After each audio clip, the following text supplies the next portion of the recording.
Alrighty, good morning everybody. Welcome back to non-Euclidean geometry. Plan for today is we're going to talk some more about consequences of the alternate interior angles theorem.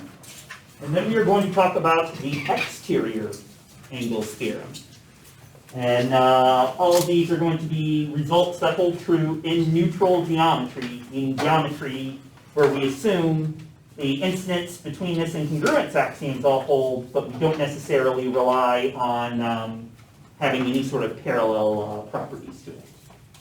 I've got my usual office hours for the next few days. Today and Wednesday after class, and from 2 to 3. Tomorrow at 11 and at 1. And I'm not going to assign any new homework this week because you all have your take-home exam out.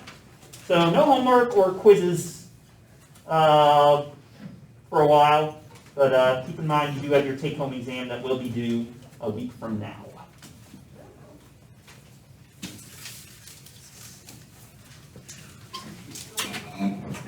As far as take-home exam, like I said earlier, you're allowed to work with one other person in the class. When it comes time, you need to write up your exam on your own though, so don't just copy your partner's solutions. You have to actually write your own solutions after talking about the problems with your partner. And of course, you're welcome at any point in time to come talk to me, ask me any questions you might have about the exam. I try not to make it too long. It's like 5 questions, and one of them is really a gimme, so 4 questions, honestly. Have fun with that.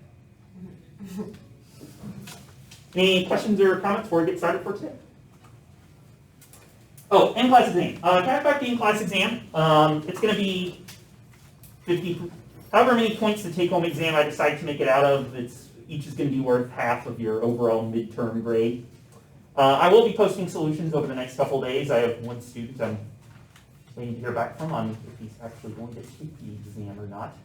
And then once I do, once I know on that, I will post solutions and be happy to talk about that with you in the meantime if you want to talk about the in-class at all, as well as the take-home. Okay, so a statistics professor one day distributed a 50-question true-false exam. During the exam, the professor notices that there's one student who's just sitting in the back of a room, flipping a coin and writing down answers over and over. Flips a coin, looks at the result, writes down an answer. And this goes on for the full 2 hours. And long after everyone else has left the exam, that one student is still back in the back of the room, flipping their coin and writing down answers. The professor finally goes up to the student and says, "Look, I know you weren't prepared for the test, and I know you've been flipping a coin to check your answers, but what I don't get is, what could be taking you so long?" And then the student glares at the professor and says, "Shh, I'm checking my answers." As if, that's going to be better the second time. Okay, so it's been a week since we've actually had any class discussion, because Wednesday was the exam and Friday was fall break. So as a reminder, from stuff I'm in the neutral geometry packet. And as a reminder, what we did last Monday in class was to prove the alternate interior angles theorem, which you'll likely see me abbreviate as AIA because alt-int angles is still not abbreviated enough for my taste. Which says if you have 2 lines, L1 and L2, that are cut by a transversal, a line T that intersects both of them, in a way that makes alternate interior angles here congruent to each other, then L1 and L2 have to be parallel. So in other words, if T cuts L1 and L2 in any way that makes these 2 angles not the same, L1 and L2 are going to intersect somewhere. But if these 2 angles, or the other pair, we could say that pair, end up being congruent, then L1 and L2 have to be parallel to each other. This was Euclid's proposition 27. We proved it using Hilbert's axioms of incidence, betweenness, and congruence. And we found that as a result of that, being able to prove them from the IDC axioms, this result is independent from the from the parallel postulate. We don't need the parallel postulate to prove alternate interior angles because we could prove it just from the IBC axioms in neutral geometry. And as a corollary to that, if our alternate interior angles happen to be right angles, then we could say that if L1 and L2 are both perpendicular to the same line M, perpendicular meaning they meet up at right angles, then L1 and L2 have to be parallel as well. So if you have two lines that are perpendicular to the same thing, your original two lines had to be parallel to each other. Or they're the same line, in which case why are you talking about that one line is two lines? Any questions or comments before we start going into new stuff for today? Yes, Steve. Maybe you answered this on last Monday, but this only works in Euclidean spaces? Nope, not necessarily. This works in any Hilbert plane. Because all that we needed to prove this was the IBC axioms. So in any model of geometry with the instance between this congruence axioms, which would include any Euclidean plane, but doesn't necessarily have to, this result is going to hold. Or both these results, I should say. So this certainly will hold in R2, but it will also hold in a larger class of spaces as well, is what Hilbert showed. Any other questions or comments before we move on to the new stuff? Okay, yeah. For every, I should add as a reminder, for everything we do in this packet, we're assuming only the IBC axioms. So any results in this packet only needs the IBC axioms to be proved, not any sort of Euclidean parallel properties. So, proposition that kind of follows as a result of the alternate interior angles theorem, but that I don't really want to prove because it's kind of long and tedious, and it leads to an interesting result, but it's not that interesting a result in and of itself, is going to be proposition 3.16, which is going to say, for every line L and every point P, I think in the packet I left this out, but you should add this in. Every P, actually no, don't add this in. For every point P and every line L, there exists a line through P perpendicular to L. So in other words, this proposition, what it means is, if this is our line L and this is our point P, according to this proposition, we should be able to find a line that passes through the point P. Excuse me, I said passes through the point P. And we'll call it M, that is going to be perpendicular to L, meaning it intersects L at a right angle. How do we know this? This is kind of complicated, but it kind of comes as a result of the alternate interior angles theorem. Use the alternate interior angles theorem to help prove this result. And then a bunch of other geometry that it's worth looking at, but I don't think it's worth spending a full class talking about this proposition. We've got other juicier results to look at. Notice that the thing I said you need to add and then change my mind on, because I was getting this confused with the next, with its corollary, is the point P could be on the line itself. We could have a scenario where P prime is on the line L, and then you can still form a line that's going to be that passes through P prime and is going to be perpendicular to L, even if whether your point P is off the line L or is on the line L. Doesn't matter either way.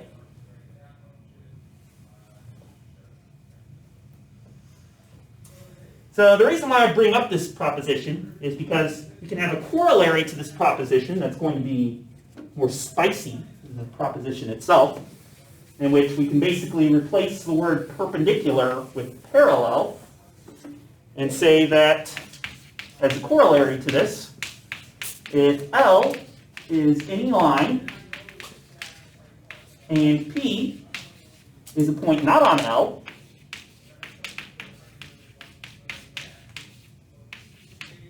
then there exists at least one line M through P parallel to L.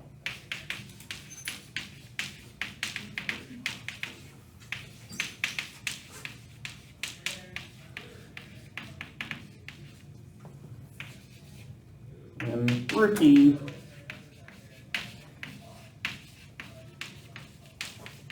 parallel to L.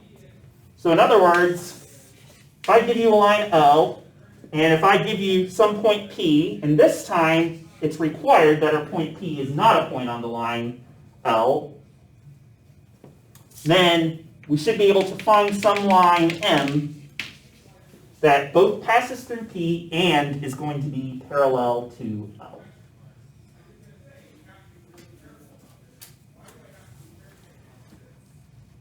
And this time we require that P is not on L, because if P was a point on L, we obviously could not draw a line that passes through P and is parallel to L, because any line that passes through P is not going to be parallel to L, because P's a point on L.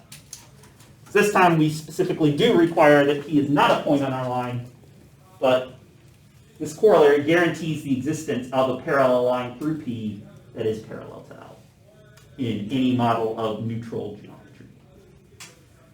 So here's your challenge. Prove it from the proposition.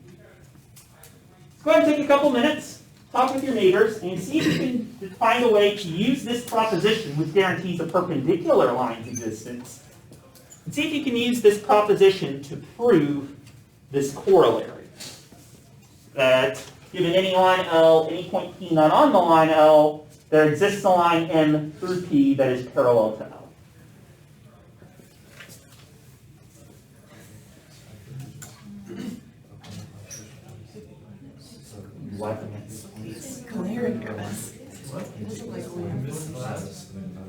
He's just saying use this one for the word. Okay. Then you can use the corollary ones.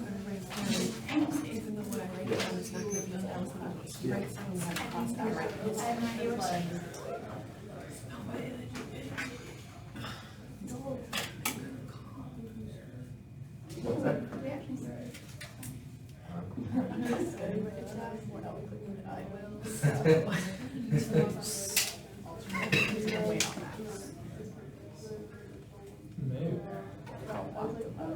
I think you're on the right track, actually. And I think something along those lines will help you out.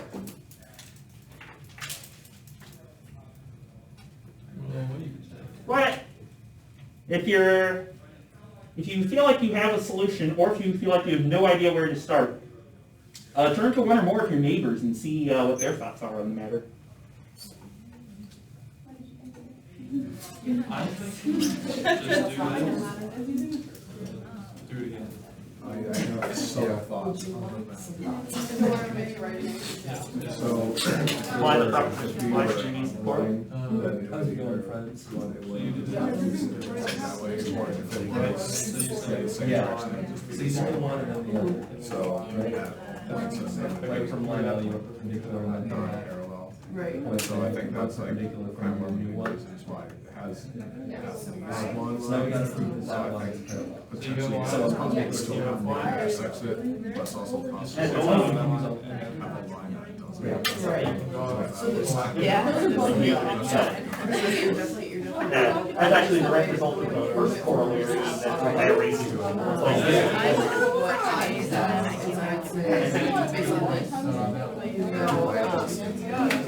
Like we draw L. So based on this one, we have a line.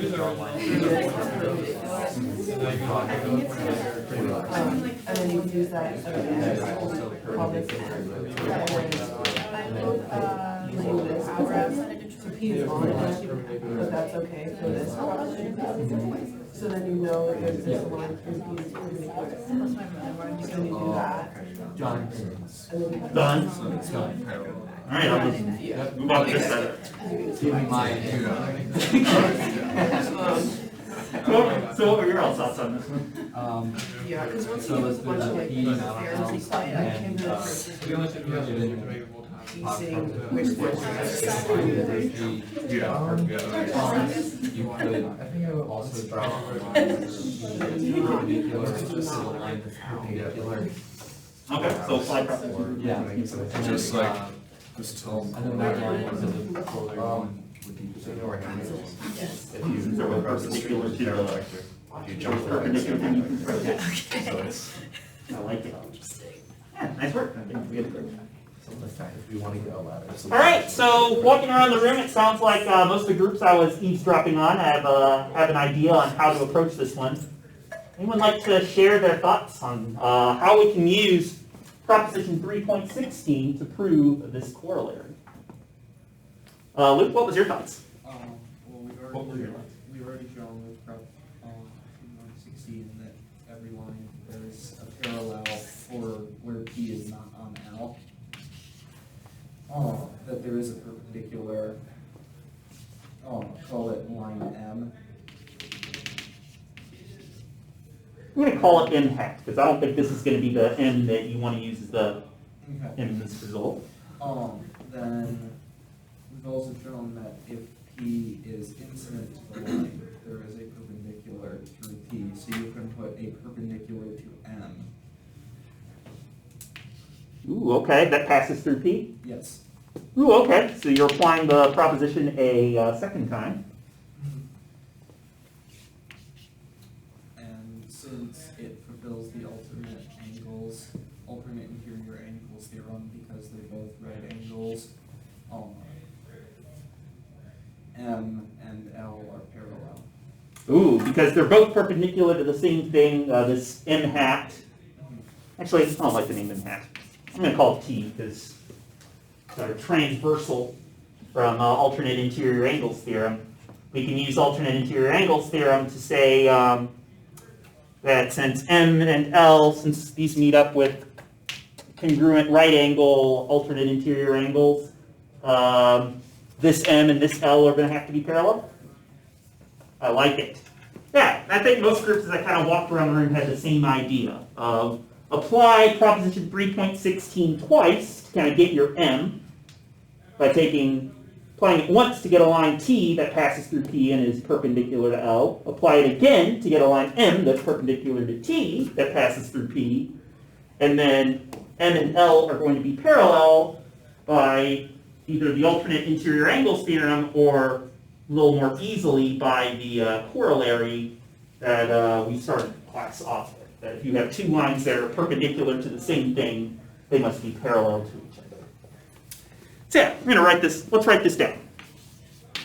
So we can say by proposition 3.16, there exists a line T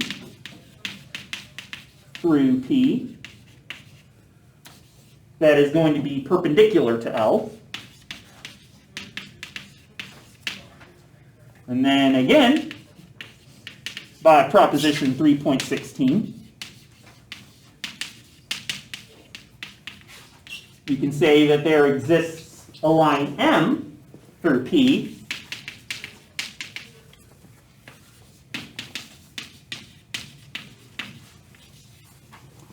that is perpendicular to T. And then by our corollary 1, our corollary to the alternate interior angles theorem, the corollary 1, since L and M are both perpendicular to T, they must be parallel to each other.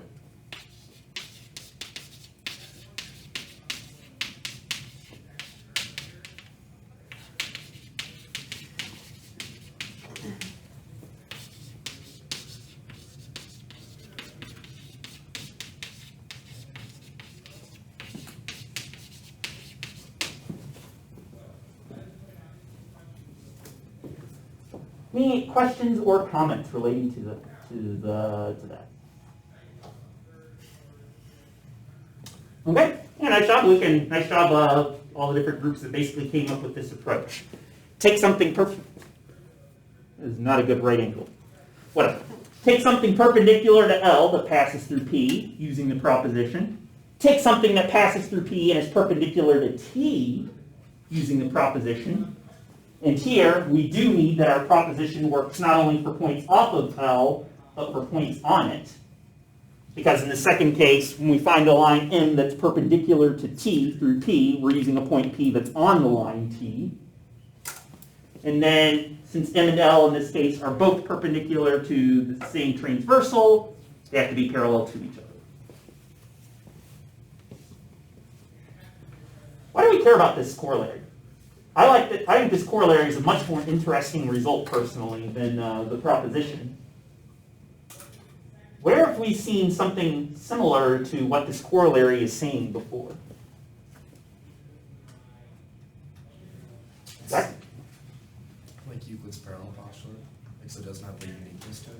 Yeah, this is a lot like Euclid's parallel postulate, except it's only the existence part of it, that there exists at least one line through P that's parallel to L. It just doesn't have the uniqueness part to it. So here, I give you a spot on the next page to write this down if you want. But the reason why this corollary is so important to us is it gives us the existence part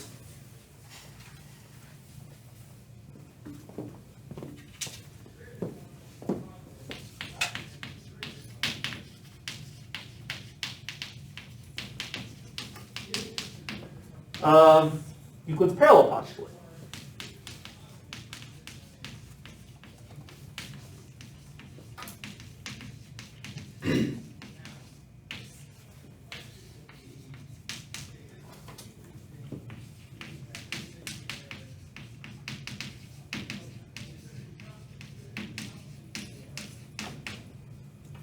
And in particular, this tells us that in any Hilbert plane, there's always going to exist at least one line through P that's parallel to L, and that is basically the answer to number 1 on the in-class exam.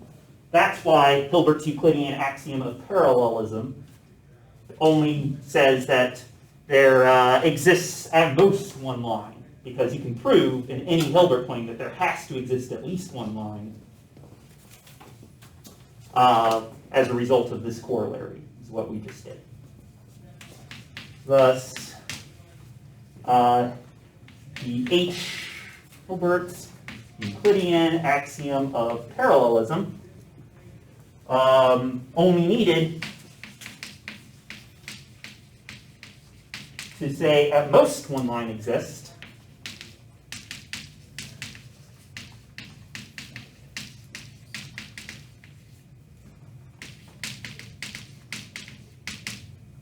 because the at least part is guaranteed to occur already in every Hilbert plane.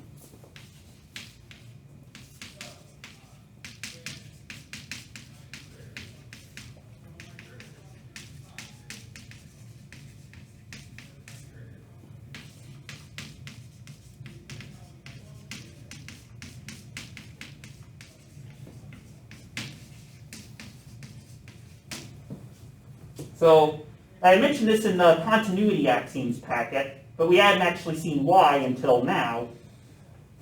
Why does there have to exist at least one line passing through P that's parallel to L in every Hilbert plane? It comes as a result of this corollary to proposition 3.16, which itself is a result that follows from the alternate interior angles theorem.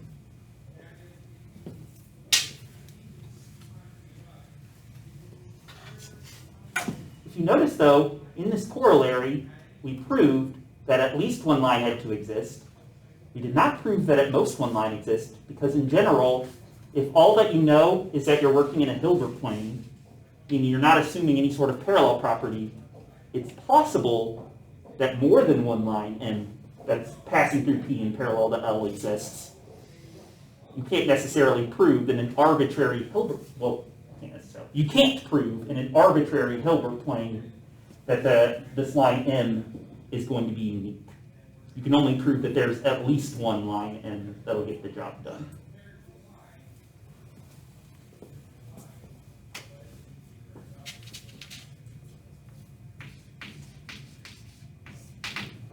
So in particular, this tells us that either hyperbolic geometry, any model of either hyperbolic geometry or elliptic geometry can't possibly be a Hilbert plane.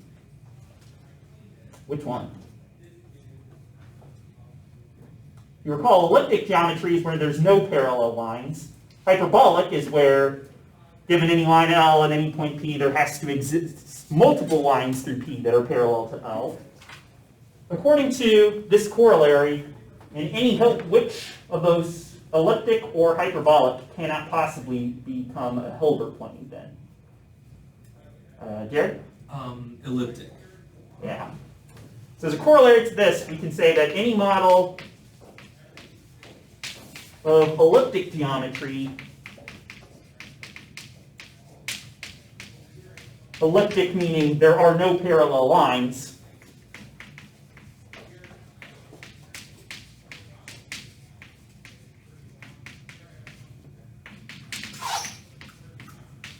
can possibly be a Hilbert plane.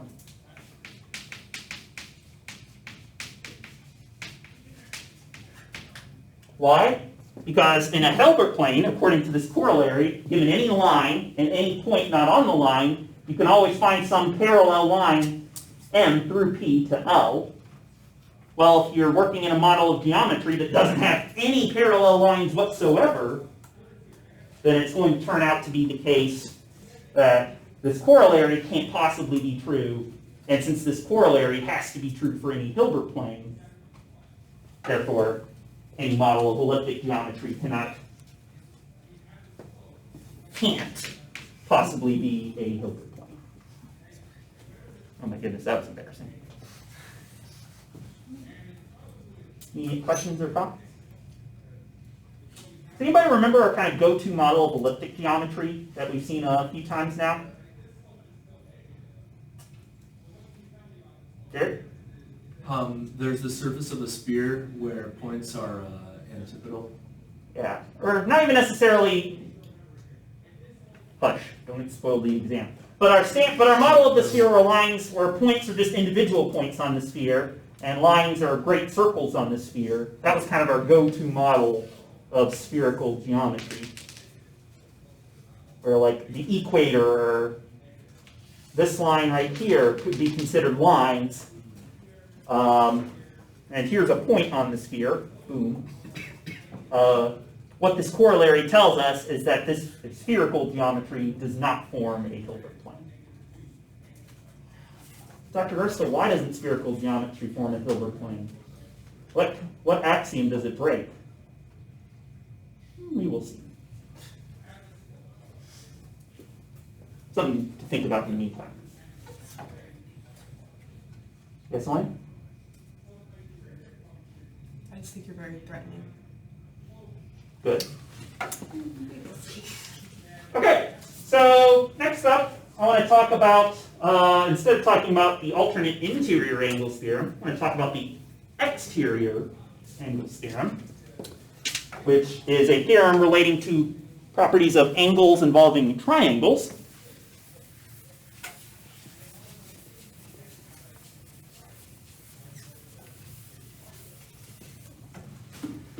And so let's have a couple of definitions. So we can say that given a triangle ABC,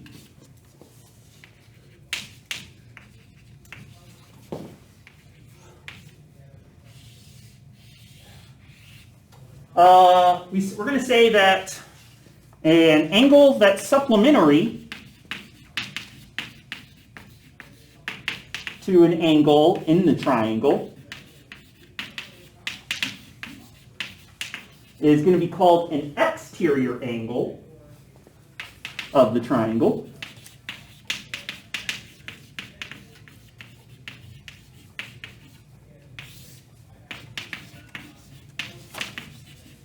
So in this picture, we could say that if I wanted to form an angle, let's say, supplementary to A,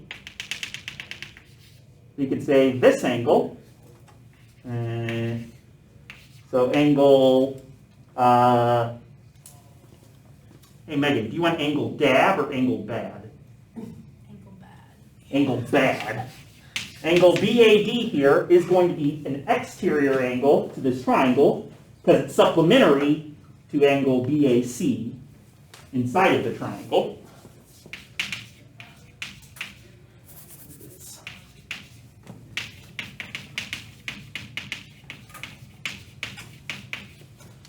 So angle bad is an exterior angle to the triangle.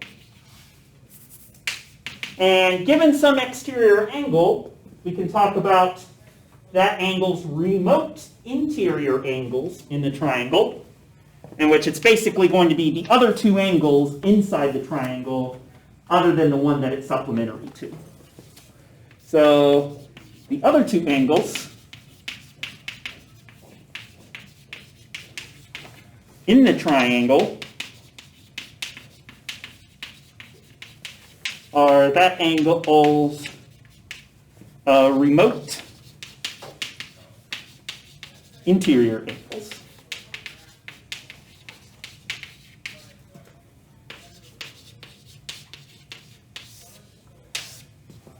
So if we look at this drawing here, what angles inside of our triangle ABC, that I'll give you a hint, there are two of them, are going to be remote interior angles to our angle bad. Look, Wouldn't it be angle ABC and angle BCA? yeah, the angle at the point B and this angle here. The angle our angle at the point C. And we can say that angle bad's remote interior angles are going to be angle ABC and angle BCA in this case. Angle, not triangle.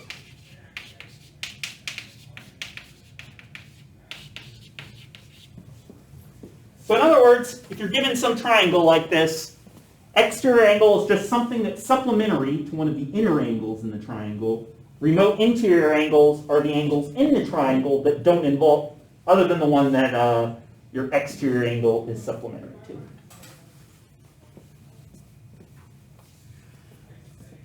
Let's see, who am I? John. What do you notice about the size of angle bad and these remote interior angles, that angle at point B and the angle at point C? Which of those is considerably bigger? Angle bad. Yeah, the bad angle.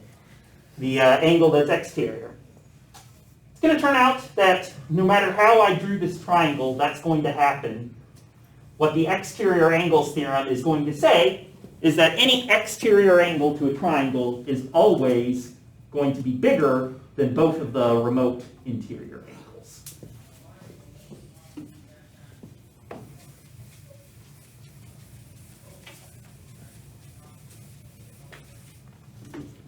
And this will be exterior angles theorem.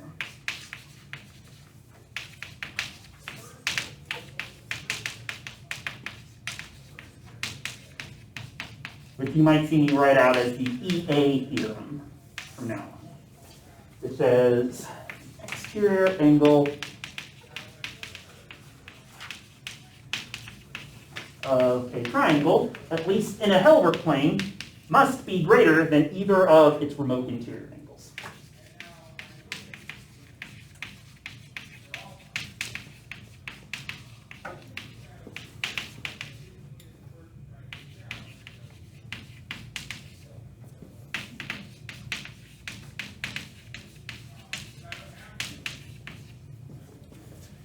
So even if I were to draw out a triangle with a pretty small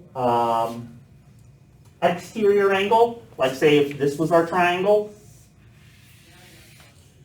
let's say A, B, C, we could say that one of the exterior angles is going to be this angle right here, angle ABD. For those of you who are interested in grad school, ABD is grad school slang for all but dissertation. a student who's done everything that they need to get their PhD except, finish writing their dissertation. This case, angle ABD here, even though it's a pretty small angle, it's still going to have to be bigger than either of its remote interior angles. Angle CAB and angle ACB here. Even though this exterior angle is not bigger than the third angle inside the triangle, the one that it's supplementary to, according to the exterior angles theorem, this angle ABD here is going to have to be bigger than the other two angles in the triangle, the angles other than the one that it's going to be supplementary to.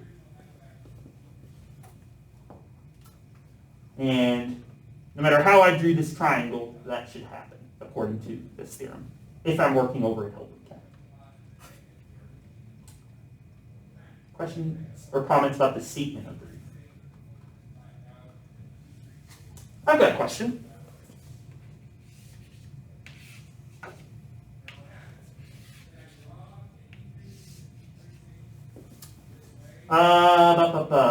Back out. Which of these two angles is bigger? One on the left or the one on the right? I think the one on the left, Why? just because the distance between the two rays seems to be bigger on that one than the other one. How are you defining distance? I don't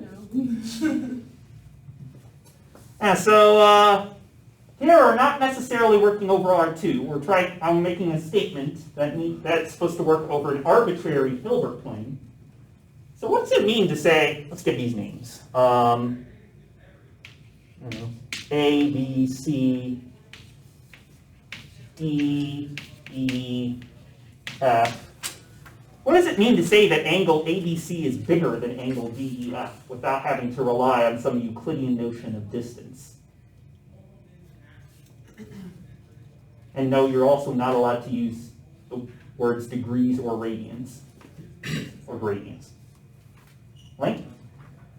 Okay, it means there's some point between A and C such that you can draw a ray from B to that point, and that's congruent to that other angle. So we can find some point, let's say, let's say F in here, such that the ray cut, such that this ray, that if we cut this angle at F to make this angle right here, we get something that's congruent to that angle? Yes.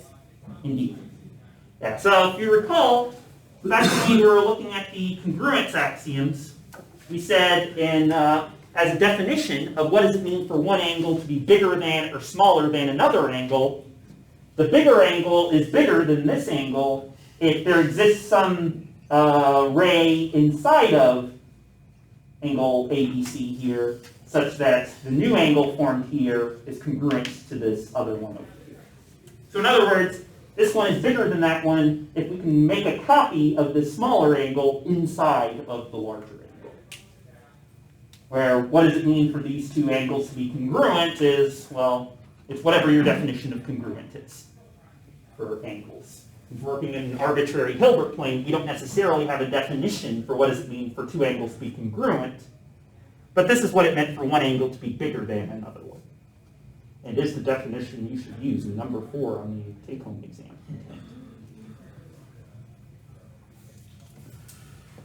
So let's see if we can prove this.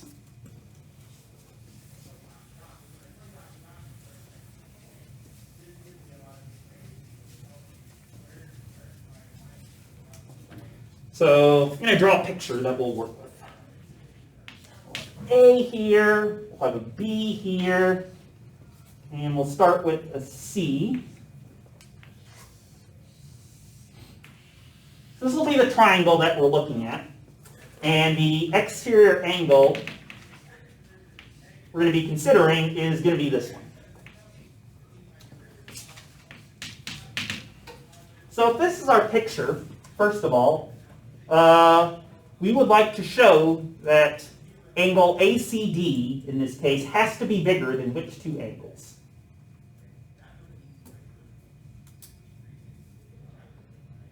In order to prove that the exterior angles theorem holds true. which two angles in this triangle that I just drew out need to be smaller than angle ACD in order for the exterior angles there in the whole shape? CAB and ABC.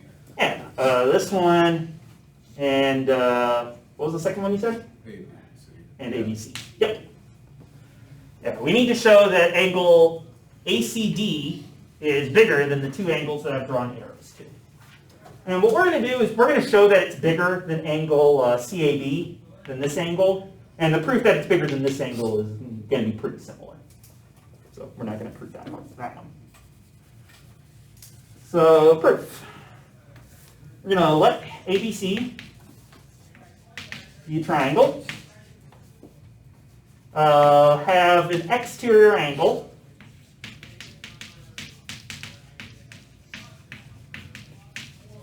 with have exterior angle ACD, and we will show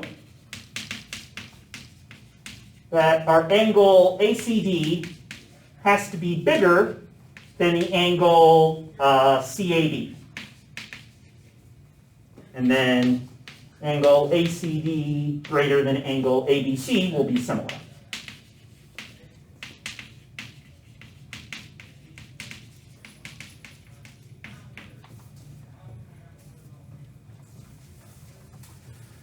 So our goal is going to be to show this angle, angle ACD, is bigger than this angle up here in the triangle at angle A.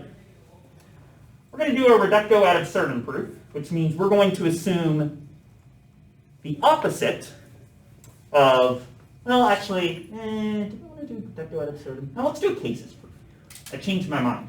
We're going to do a proof where we look at the three possible cases where we're comparing these two angles. Okay, let's see who's looked at their midterm so far. What's that on? I haven't, actually. Really? I knew you would suspect me. That's embarrassing. So if I'm given two angles, angle ACD and angle CAB, any two arbitrary angles, one of three things has to hold true about the relationship between these two angles. What are the three things that could possibly be true about the relationship between these two angles? That? ACD is larger than CAB, they're congruent, or ACD is smaller than CAB. Yeah. Essentially, we have, and this is what you're proving in number 4 on the exam, is that given any two angles in a Hilbert space, either one has to be greater than the other, that first one has to be less than the second one, or your two angles have to be congruent. Exactly one of those three things has to occur. So we'd like to show in this case that greater holds true. So in order to do that, we're going to look at these three cases separately and show that this one leads to a contradiction, and this one also leads to a contradiction. So that by number 4 on the exam, on your take-home exam, that's going to imply that the only possibility that's left is for angle ACD to be greater than angle CAB. So let's write that out. We're going to have three cases.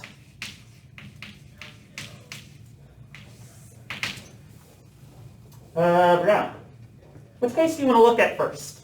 Let's look at the congruence case. Ooh, good. That's what I had in mind. So let's look at our first case, where these two angles, angle ACD and angle BAC, are congruent. Angle ACD is congruent to CAB. So now, for the purpose, in this example, we're assuming that these two angles are congruent, the one ACD, CAB. Check this out.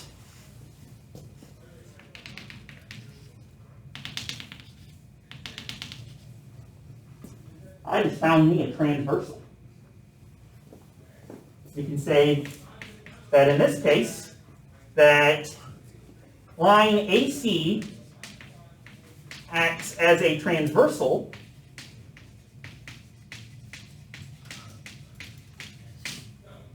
to lines AB and line CD, meaning AB and CD are two different lines. This horizontal line and this left diagonal line are going to be lines that are both intersected by this transversal line AC. Line AC intersects line AB and line CD. And it does it in a way that forms congruent alternate interior angles.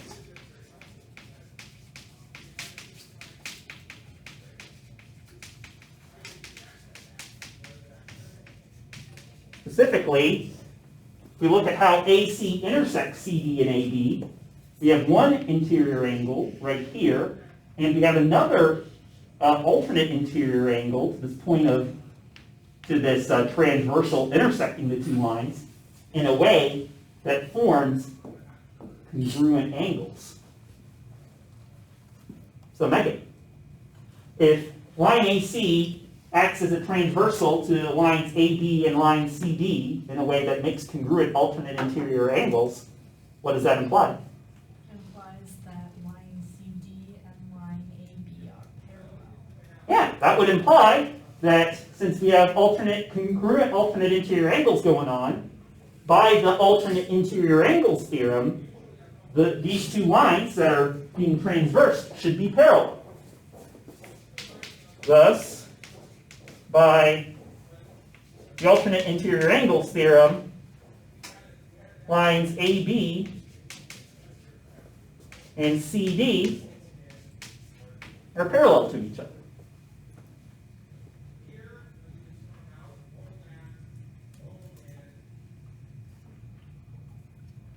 Steph, are you okay with that? Saying that lines AB and CD are parallel? No, Why not? because they're sides of a triangle. Well, they're sides of a triangle if you extend them out, the sides out into lines. And so what does that imply? And so why is that a problem? Because sides of a triangle are parallel. Why not? Because they touch each At the point. other. At the point B. Yeah, exactly. These two lines very clearly are not going to be parallel to each other because line CD and line EB both are going to intersect at the point B. So that's going to be our contradiction in this first case. But this contradicts both lines having C in common. Just chalk.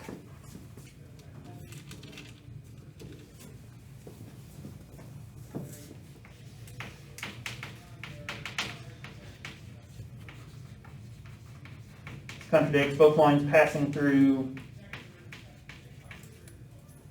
B. So what does that tell us? It tells us case number one can't possibly occur. So that would tell us angle ACD is not going to be congruent to angle CAD.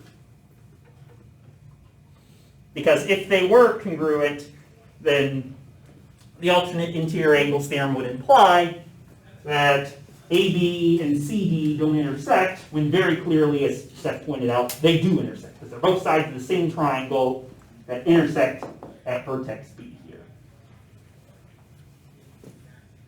Any questions or comments about that case?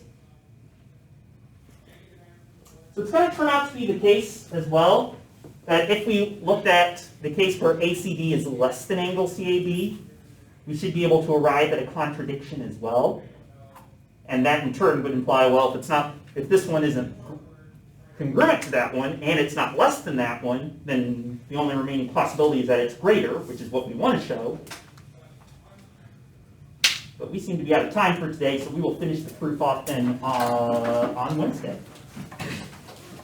So on Wednesday, we will we'll finish our proof, the exterior angles theorem, look a little bit at consequences to spherical geometry, and then we'll get to something you've been probably waiting for all semester, which is how can we introduce the idea of degrees and or radians to looking at angle comparisons? Hope you all have a good rest of your day, and I will see you all on Wednesday.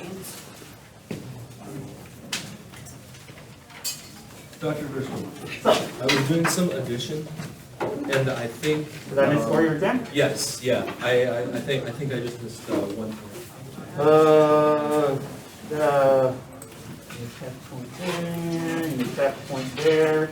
Goodness gracious, I seem to have skipped you a point. That's embarrassing. Let me hold on to this and I'll give it back to you on Wednesday. Okay. So I remember to have you point back. My Yeah, apologies. thank you, Dr. Driscoll.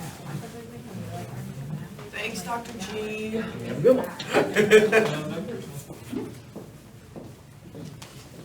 Yeah, I what's have a up? question about you said spherical geometry is not on a Hilbert plane? Correct. Uh, Because if it were, it would have to satisfy the, that there's at least one parallel line, blah, blah, blah, and in spherical geometry, there are no parallel lines. I'm not sure where the parallel postulates coming from, because I thought Hilbert planes do not have any parallel postulates. Hilbert planes can have parallel postulates. They don't have to. Okay. It's specifically when we're talking about neutral geometry. We're looking at models of geometry that don't satisfy any parallel postulates assumed. But a Hilbert plane is just any model of geometry that satisfies the IBC axioms. Yeah. So we could certainly talk about something where we assume or do not assume to have a parallel postulate to either be or to not be a model of a Hilbert plane. That's just different from neutral geometry, where in neutral geometry we're specifically looking at what can we prove or disprove only using the IBC axioms. I guess It's a subtle distinction. Yeah, because Hilbert plane and neutral geometry are not the same thing. Hilbert plane, you assume the IBC axioms, and potentially more things, but Okay. all that's required to be a Hilbert plane is IBC axioms. Neutral geometry is, you have the IBC axioms, and we have no assumed parallel properties. So what this would tell us is that, so when I say that this tells us spherical geometry can't be a Hilbert plane, that just means spherical geometry can't satisfy the IBC axioms, is all I'm really saying. Okay, because you said it doesn't satisfy the parallel postulate. It doesn't satisfy the Euclidean parallel postulate, Yeah. correct? But we could potentially have other Hilbert planes, or we could potentially have things that are Hilbert planes, I should say, that also don't satisfy the parallel postulate. And we're going to look at an example of that with the Poincaré disk in a couple classes from now. Okay. So all that we really did was we just showed that not only can the Hilbert plane not satisfy, or not only can, spherical geometry not satisfy the parallel postulate, it also can't even satisfy the IBC axioms, Okay. is what it means. Sure. Thank you. There you go. I was wondering if, fortunately, my schedule doesn't really line up with any of the office hours this week, and I was wondering if there was a possibility that I could meet outside of that. Yeah, sure. Any times in particular? I guess mainly, But how about what does your availability look like for tomorrow? for tomorrow, That's probably my best bet for being able to be on every day.